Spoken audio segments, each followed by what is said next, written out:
क्या आपने कभी सोचा है, एक बार फिर से नेपाल के अंदर नए प्रकार का प्रोटेस्ट शुरू हो चुका है और इस बार का आंदोलन किसी सरकार को गिराने के लिए नहीं किया जा रहा है।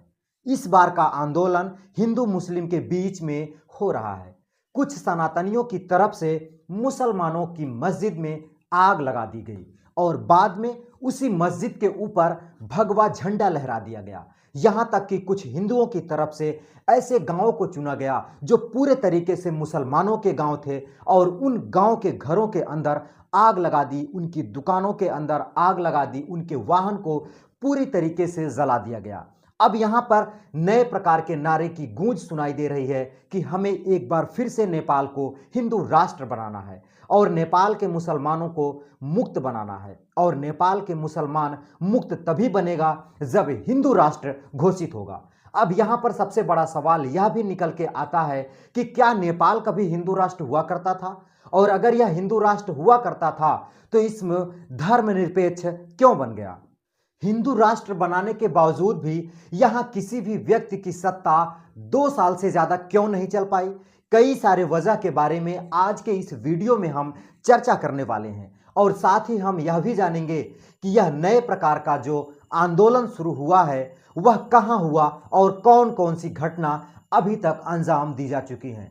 सबके बारे में जानकारी जानते हैं। शुरुआत करते हैं आज के इस वीडियो की। मेरा नाम है शिव भगवान और आप देख रहे हैं आजाद मंच। सबसे पहले आपको बता दूं कि इस वीडियो को लाइक कर दो और इस चैनल को भी सब्सक्राइब कर लो। सबसे पहले आपको आज की जानकारी नेपाल के बारे में जानने से पहले यह जानना होगा कि यह नेपाल बना कैसे था और ऐसा क्या हुआ था कि नेपाल हिंदू राष्ट्र ही घोषित हो गया था। सबसे पहले आप जरा यहां पर देखिए, ये जो आपको दिखाई दे रही तस्वीर है यह आज का नेपाल है, पर यह पूरा नेपाल नहीं था बल्कि छोटे छोटे अलग अलग राज्य यहां पर हुआ करते थे। यानी नेपाल का इतिहास आज से 2500 साल पुराना है, पर उस समय आज जो नेपाल दिखाई देता है वैसा नेपाल नहीं था, बल्कि छोटी छोटी रियासतों और छोटे छोटे राज्य हम बोल सकते हैं जो हुआ करते थे। समय बीतता गया और समय बीतने के साथ साथ नेपाल के एक छोटे से राज्य की अगर हम बात करें गोरखालैंड की, तो गोरखालैंड के राजा बनते हैं पृथ्वी नारायण शाह, जो कि 1743 में अपनी गद्दी को संभालते हैं। पृथ्वी नारायण शाह ने पहली बार सोचा कि क्यों ना यह छोटी छोटी सी जो राज्य हैं, छोटे छोटे से जो रियासत हैं, उनका सबका एकीकरण करके एक राज्य बना दिया जाए। अब सभी जानते हैं न भारत जो बना था वो भी रियासतों का एकीकरण करके बना। ठीक उसी प्रकार से पृथ्वी नारायण शाह की तरफ से यह अनाउंस किया गया कि जो 50 छोटे छोटे राज्य हैं उन सबको मैं क्या कर रहा हूं, एक कर रहा हूं और एक एक करके इन सभी को मिला करके केवल एक देश बना रहा हूं। इसकी शुरुआत इन्होंने काफी समय पहले कर दी, पर लास्ट के 1 साल के अंदर यानी कि 1769 के अंदर पूरे तरीके से नेपाल बन करके रेडी हो गया। 50 स्टेट पूरी तरीके से एक हो गए और अंततः रेडी हुआ आज का दिखने वाला नेपाल। अब नेपाल की राजधानी शुरुआती तौर पर गोरखा ही बनाई गई, क्योंकि गोरखा के ही राजा कौन हुआ करते थे, पृथ्वी नारायण शाह। समय बीतने के साथ साथ यह अपनी राजधानी गोरखा से कहां लेकर के चले जाते हैं, काठमांडू लेकर के चले जाते हैं। सब कुछ यहां अच्छे से चल रहा होता है।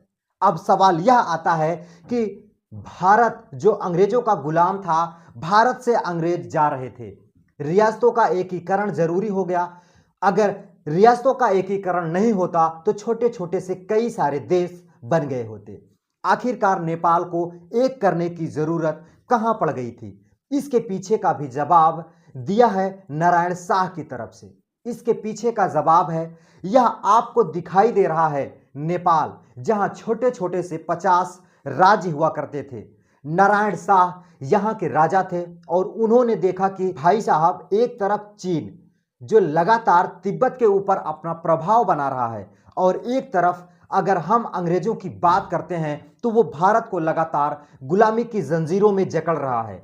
अब अंग्रेजों की नजर धीरे धीरे नेपाल के ऊपर भी पड़ रही थी और अगर नेपाल एक नहीं होगा तो सारे के सारे राज्य अलग अलग कट जाएंगे। जिसकी वजह से इनको दोबारा इनको दबना पड़ेगा। और अगर ये सारे एक हो जाएंगे तो किसी की हिम्मत नहीं होगी कि इसके ऊपर राज्य किया जा सके, कुछ और किया जा सके। और उसी चीज को चलते 1769 में अंततः आज का नेपाल बनकर के रेडी हो गया। सब कुछ जो डर था वो खत्म हो गया, क्योंकि सब के सब एक हो गए। अब नई स्टोरी सुनने से पहले अगर चैनल पर पहली बार आए हैं तो सब्सक्राइब कीजिए, और हाँ, इस वीडियो को लाइक कीजिए। और हाँ, अगर आप ऐसे ही वीडियो चाहते हैं तो बेल आइकन जरूर दबाइए। अब देखिए, सवाल यह उठता है कि क्या नारायण शाह ने उस समय यह अनाउंस किया था कि नेपाल हिंदू राष्ट्र होगा या हिंदू राष्ट्र बन चुका है? ऐसा कुछ कहा नहीं गया था। जरा सुनिए, 1769 की अगर हम बात करते हैं तो 1769 से लेकर 2008 तक अगर किसी का शासन हुआ करता था तो वो इसी नारायण शाह के राज परिवार का हुआ करता था। नेपाल के अंदर सारे जो त्योहार हैं वो हिंदू रीति रिवाज के अंदर मनाए जाते हैं। यानी पूरी तरीके से नेपाल के अंदर अगर कोई त्योहार मन रहा है तो उसमें राजा की उपस्थिति होती थी। अगर किसी प्रकार की सांस्कृतिक या किसी भी प्रकार की राजनीतिक भी होती है तो उसके अकॉर्डिंग ही पूरी संस्कृति के अंदर केवल एकमात्र ऐसा देश था नेपाल जिसमें केवल हिंदू संस्कृति की झलक दिखाई देती थी।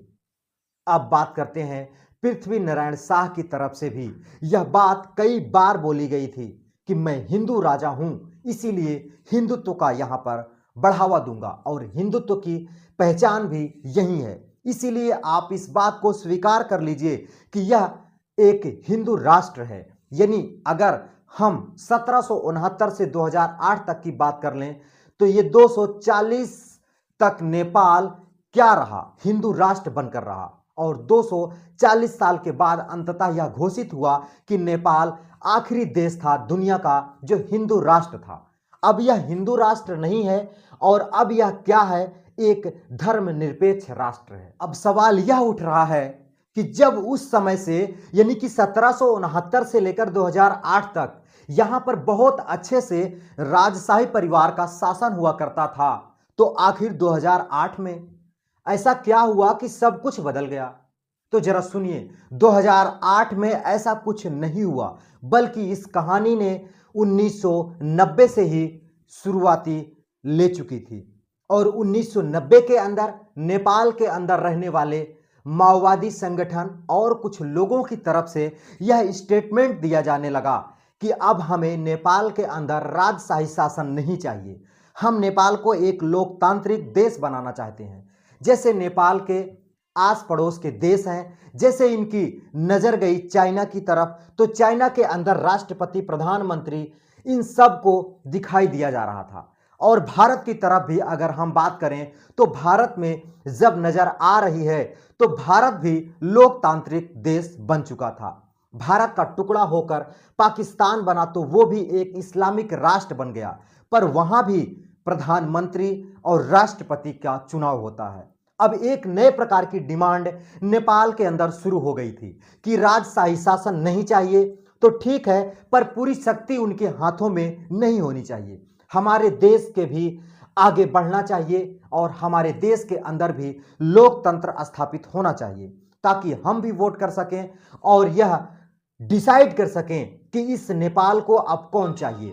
यहां पर लोग लगातार प्रोटेस्ट कर रहे थे और उसी वजह से एक नए प्रकार का कानून बनाया गया 1990 के अंदर, और कहा गया कि भाई साहब, राजा जी की वर्षों की यहां पर शासन कर रहे हैं, उनका परिवार कई समय से यहां पर शासन कर रहा है, अचानक ऐसे नहीं हटा सकते, पर एक नए प्रकार की नीति लागू कर सकते हैं, जैसे ब्रिटेन के अंदर लागू है। ऐसी नीति आप सभी जानते हैं कि ब्रिटेन के अंदर आज भी इस प्रकार की सत्ता है कि एक तरफ राजशाही परिवार जैसे महारानी विक्टोरिया, आप सभी ने नाम सुना होगा, और एक तरफ क्या चलता है, प्रधानमंत्री शासन, जिसमें लोग वोटिंग करते हैं, उन्हें चुनते हैं और दोनों की मिलीजुली सरकार वहां पर चलती है।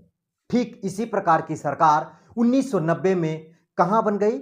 यह सरकार बन गई नेपाल के अंदर। यह कह दिया गया कि राजा उनका काम करेगा, पूरी शक्तियां उनके हाथों में नहीं होगी। एक तरफ लोकतांत्रिक देश भी हो और एक तरफ राष्ट्रपति और प्रधानमंत्री चुनने का अधिकार भी लोगों को मिल गया। अब सब कुछ अच्छे से चल रहा था कि वापस एक नए प्रकार का प्रोटेस्ट शुरू हो गया 1996 के अंदर। अब आप सोचेंगे कि 1990 में जो लोगों ने चाहा था वही तो हो रहा था, फिर यह प्रोटेस्ट किस बात का है? तो 1996 में लोगों ने एक नए प्रकार का प्रोटेस्ट शुरू किया और इस प्रोटेस्ट में सबसे बड़ा हाथ था माओवादियों का। माओवादी एक विद्रोही संगठन हुआ करता था उस समय, जो बाद में राजनीति में आ जाता है। उनकी तरफ से एक लंबा चौड़ा प्रोटेस्ट शुरू किया गया जिसमें कई सारे लोग हिंसा करने पर सड़कों पर उतर आए और यहाँ के लोगों की तरफ से नारेबाजी की जा रही है कि अब तो राजा हमको चाहिए ही नहीं, अब हमको केवल लोकतांत्रिक देश चाहिए। इसमें हमको मजा आ रहा है। राजा के हाथों में जो थोड़ी बहुत शक्तियां आपने रखी है वह भी पूरी तरीके से हटा दो, नहीं तो हम सड़कों पर उतरेंगे। इस प्रकार की एक तरफ नारेबाजी चल रही थी। समय बीता और समय बीतने के साथ साथ राजशाही परिवार का काला दिन आ गया। यानी 2001 की अगर हम बात करें 1 जून 2001 की, तो वो दिन नेपाल की राजशाही परिवार का सबसे बड़ा काला दिन था। कहा जाता है कि राजशाही परिवार एक बहुत बढ़िया मीटिंग कर रहा था। बैठ के चर्चा चल रही थी कि भाई नेपाल की जनता विद्रोह कर रही है, क्या करना चाहिए, क्या नहीं करना चाहिए। और उसी मीटिंग के कुछ समय बाद वहां पर एक बंदूक चलने की और गोलियां चलने की आवाज आती है। देखा जाता है जाकर के कि लोग चेक करते हैं तो पता चलता है कि राजशाही परिवार के कई सारे लोगों की मौत हो गई है, वह भी रहस्यमय तरीके से। वहां की रानी उस समय ऐश्वर्या रानी हुआ करती थी, राजा वीरेंद्र राजा हुआ करते थे, उनकी मौत हो गई और कहा जाता है कि उन्हीं के परिवार के दीपेंद्र शाह की तरफ से उन सबको गोली मारी गई और बाद में उन्होंने खुद को भी गोली मारी और वह भी खत्म हो गए। अब सवाल यह आता है कि ऐसा क्यों हुआ था? वो आज दिन तक रहस्य बना हुआ है। इसकी अभी तक कोई पुष्टि ही नहीं हुई है कि किसने किसको मारा और ऐसा क्या हुआ था जिसमें यह गोलीबारी हो गई। अब सवाल यह भी आता है कि क्या यहां पर राजशाही शासन पूरे तरीके से खत्म हो गया? क्योंकि राजा का परिवार खत्म हो गया तो ऐसा नहीं है कि राजा का परिवार केवल एक होता है, बल्कि राजा के परिवार एक नहीं बल्कि 2-3 होते हैं। यानी कि भाई के भाई, भाई के भाई, ऐसा भी होता है। उसी प्रकार जो उस समय नेपाल के राजा हुआ करते थे वीरेंद्र शाह, तो वीरेंद्र शाह के एक भाई हुआ करते थे जिनका नाम था गजेंद्र शाह। अब राजगद्दी किसको मिल गई? गजेंद्र शाह को मिल गई और गजेंद्र शाह की मृत्यु के बाद राजशाही परिवार जो है जिसको चला गया, यानी कि गद्दी किसको मिल गई? ज्ञानेंद्र शाह को। यह राजगद्दी मिल गई। इधर 1996 से लगातार क्या हो रहा है? प्रोटेस्ट हो रहा है कि अब प्रोटेस्ट चल रहा था कि कुछ समय के लिए प्रोटेस्ट पूरी तरीके से रुक गया क्योंकि राजशाही परिवार में एक बहुत बड़ा अंधकार आ चुका था। पर समय बीता और समय बीतने के साथ साथ यहां पर राजा जी जैसे ज्ञानेंद्र जी आए, इन्होंने एक नए प्रकार का एक्शन ले लिया और वहीं से गड़बड़ी हो गई। आप देखेंगे कि 1990 में पहली बार लोकतांत्रिक देश जैसा कि फील हो रहा था कि हम वोट डाल रहे हैं, प्रधानमंत्री चुन रहे हैं, सब कुछ ठीक हो रहा है। समय बीत रहा है और 1996 में प्रोटेस्ट हो रहा था। फिर भी यह प्रोटेस्ट कुछ समय बाद रुक गया क्योंकि 2001 के अंदर एक घटना हो गई। अब 2001 की घटना के बाद धीरे धीरे प्रोटेस्ट की शुरुआत एक बार फिर से हो रही थी और यह प्रोटेस्ट बहुत जोरों शोरों के साथ बढ़ने लगी।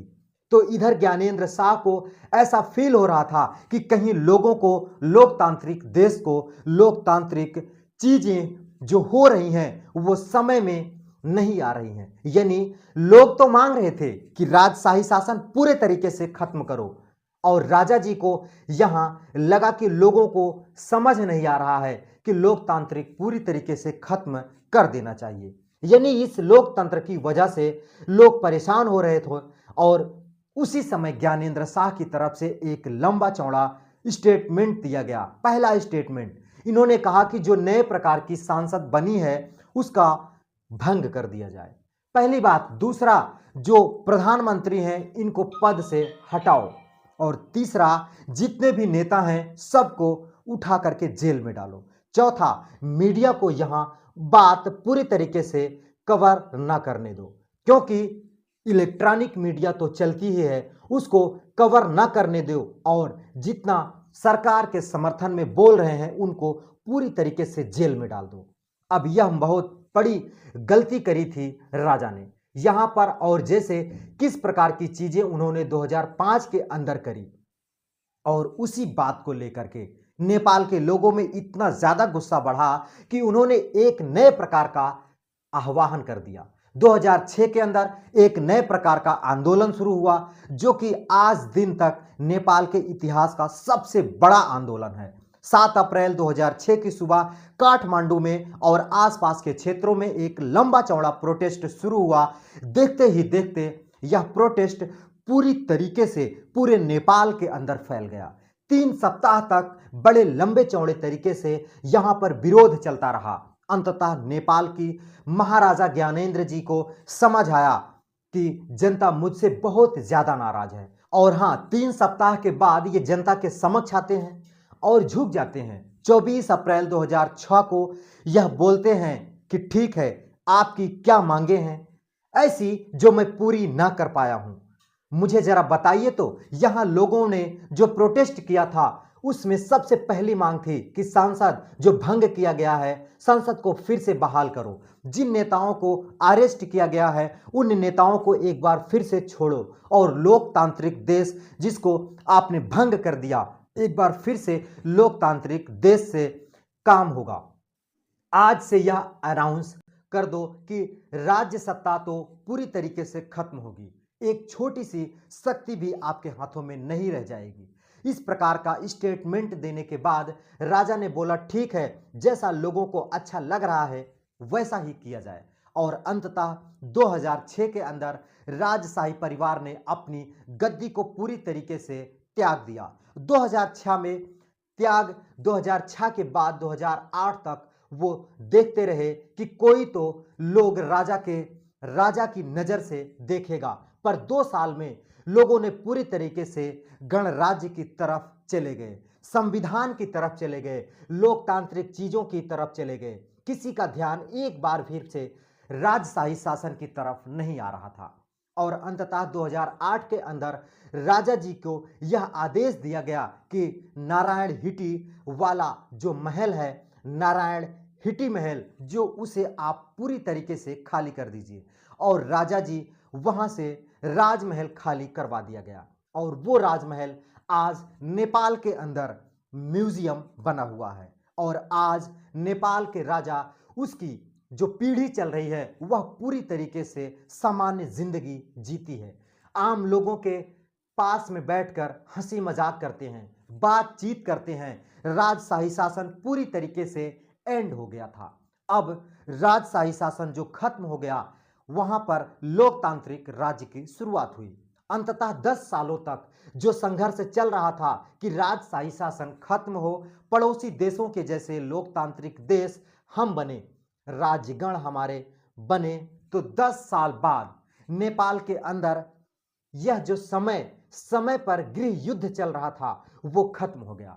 पर इसी युद्ध के अंदर लगभग 25,000 से ज्यादा लोग बुरी तरीके से घायल हुए, 17,000 लोग अपनी प्राण से त्याग दे चुके, और वो अपनी जिंदगी गंवा दिए। अंततः आजादी मिली, जो कि 28 मई 2008 को नेपाल को गणराज्य घोषित कर दिया गया। इसके साथ ही संविधान सभा को लेकर के कार्य किया गया, संविधान बनाया गया, नई नई चीजें जोड़ी गई, और 2015 के अंदर आते आते पूरी तरीके से नेपाल का संविधान भी रेडी हो गया। अब जरा सुनिए कि 2008 के अंदर पूरी तरीके से नेपाल लोकतांत्रिक देश बन गया। यह जो हिंदू राष्ट्र शुरुआत थी उनका नारायण शाह की तरफ से हुआ था।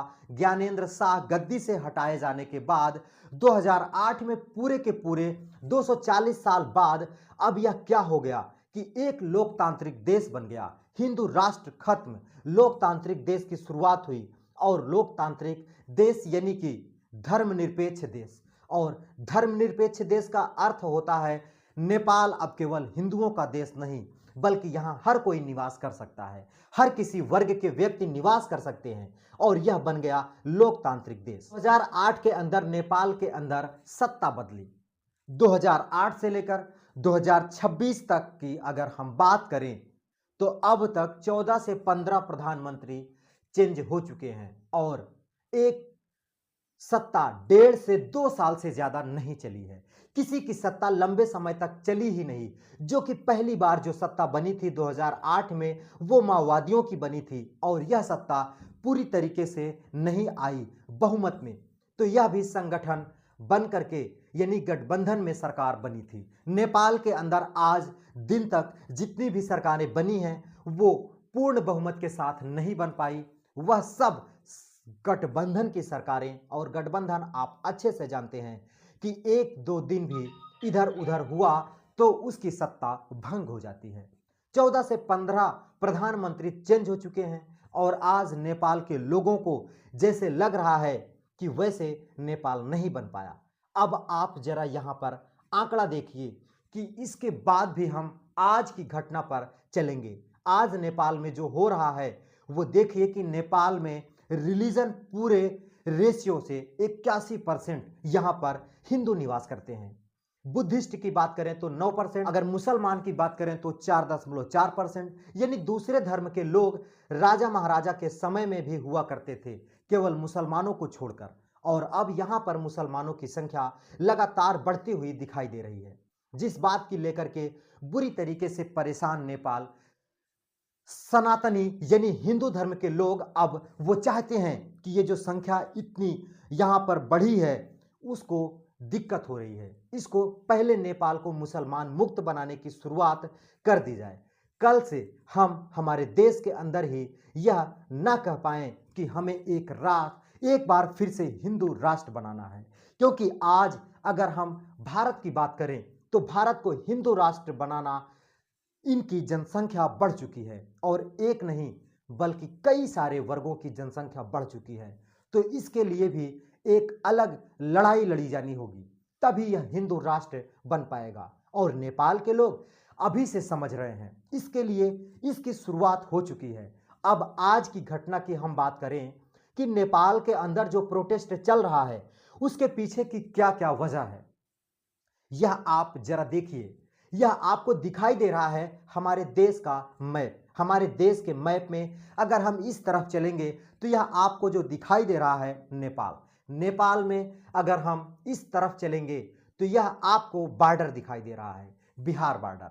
इसी बिहार बॉर्डर वालों इलाकों में 3 ऐसे क्षेत्र पड़ते हैं नेपाल के, जिनमें एक क्षेत्र का नाम है सोनसरी, दूसरा क्षेत्र दीवानगंज, और तीसरा क्षेत्र मधेश। यह बॉर्डर वाले इलाके हैं बिहार के, और बिहार के साथ बॉर्डर साझा करते हैं। इन तीनों इलाकों में क्या हो रहा था, अभी सावन शुरू हो गया, और सावन के शुरुआत होते ही नेपाल के अंदर एक यात्रा निकल जाती है जिसे बोल बम यात्रा कहते हैं। हमारे यहाँ जैसे कांवड़ यात्रा निकलती है, वैसे नेपाल के अंदर बोल बम यात्रा निकलती है, यानी भगवान शिव को प्रसन्न करने के लिए कांवड़ यात्री निकलते हैं, जल चढ़ाते हैं।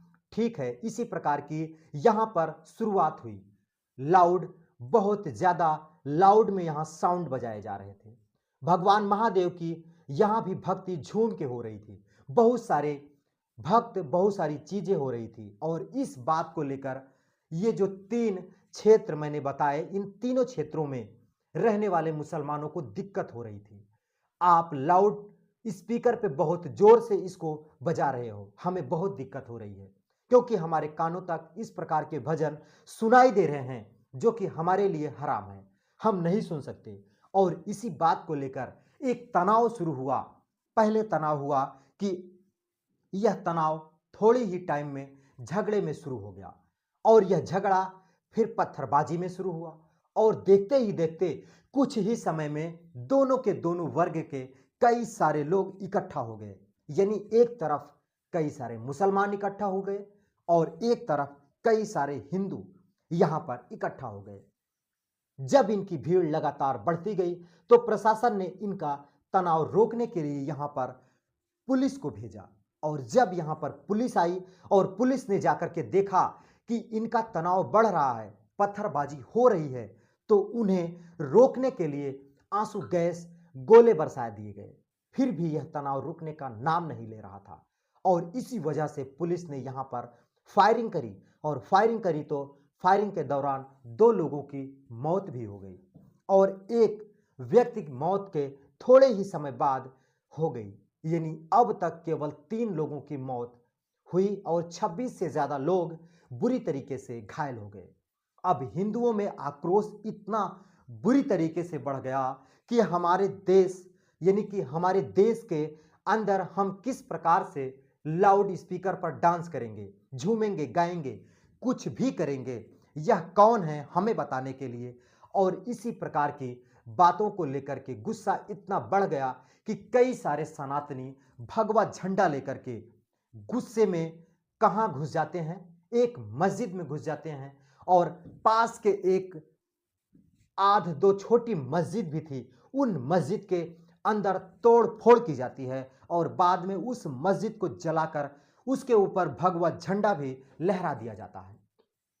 यहां तक कि गुस्सा अभी भी शांत नहीं हो रहा था। लोगों की तरफ से कहा गया कि हम अभी भी किसी प्रकार के हमारे सांप्रदायिक रीति रिवाज यानी कि हमारे चीजों को लेकर के चलते हैं, हर बार हमें डिस्टर्ब करने के लिए आप आ जाते हैं।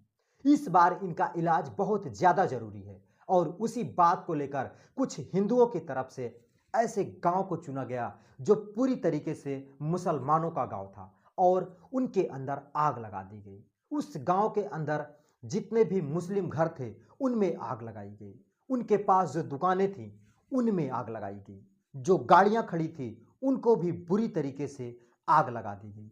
यानी बुरी तरीके से लपेटा जा रहा है कि हिंदू की तरफ से कहां पर मुसलमानों की नेपाल के अंदर उनको जला दिया जाए। अब आप मुझे जरा बताइए, क्या नेपाल को मुसलमान मुक्त करने के लिए हिंदू राष्ट्र घोषित करने का जो ये तरीका है ये जरूरी है? क्या इस प्रकार की कार्रवाई जो नेपाल के अंदर की जा रही है उसे लेकर के आप क्या सोचते हैं, वह सही है या फिर गलत?